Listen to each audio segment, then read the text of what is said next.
So this is my garden right now, and I know we're all trying to figure out how to stay cool during this heat wave. So I deep watered yesterday, and this morning I just did like a quick little watering. It wasn't as deep as it was yesterday, but I mainly wanted to pay attention to like the things that are in these grow bags. This stuff that's on the trellis over there, this middle section, not so much, because I have these solar powered irrigation buckets that I bought, and these are just 5.5 gallon buckets that I fill up with water, and here you can control the watering schedule and the frequency of it. So I have it set right now to water every 20 minutes for the next 12 hours. I had it set and filled up yesterday. This morning when I came out, there were mosquito larvae in there, I think. Gross. Keep the buckets covered so you don't do what I'm doing. I'm gonna empty that out, or let it run out and then clear the buckets. But anyway, so this is on both sides of this trellis, and they are going to run along all of these plants right here.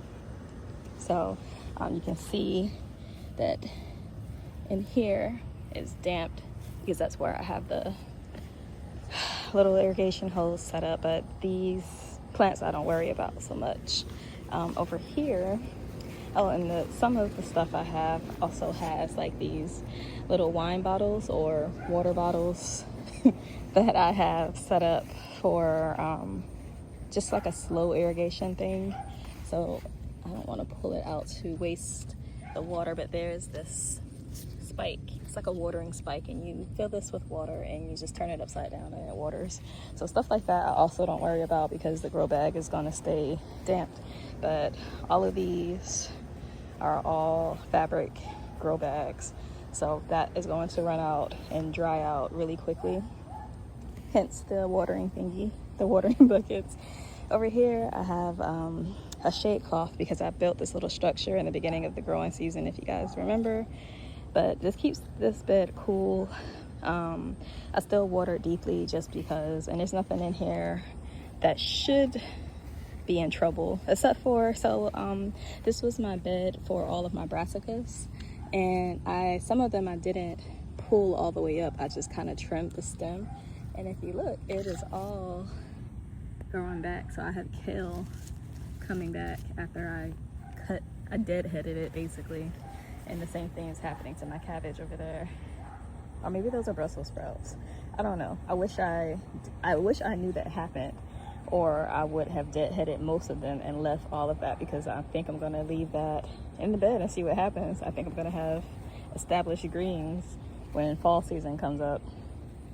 But anyway, over here, this side of the garden, I kind of worry about because I have no covering over here at all.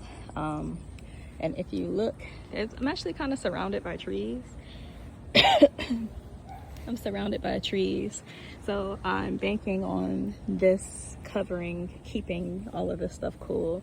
I don't see anything that's you know, you get like sunburnt leaves and whatever, but I don't see anything that's burnt. I don't see anything that's struggling. So I think these plants will all be fine.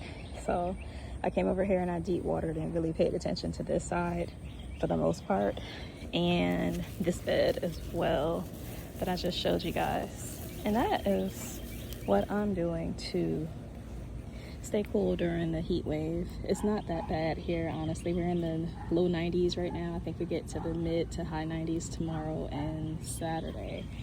But anyway, look at this cute tomato.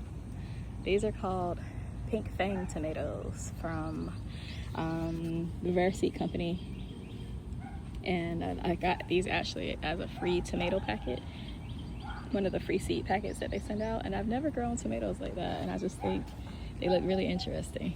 So I've had a buttload of tomatoes coming in, and melons and whatever, but that's all. I've got to go I've got to go work now, And I might come out again later and just check on my garden. And I also owe you guys a garden tour so you can see all of what I have planted.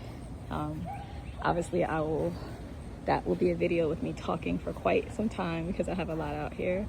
And this is a small, this isn't a small backyard, but it is a medium-sized backyard, just enough for me to do what I want to do. If I pray for the day that I have acres, because I can do a lot with it, but we steward over what we have, and I'm happy with what I have, and I'm just waiting on God to bless me. So that is it. That is how we keep our garden hydrated during a heat wave.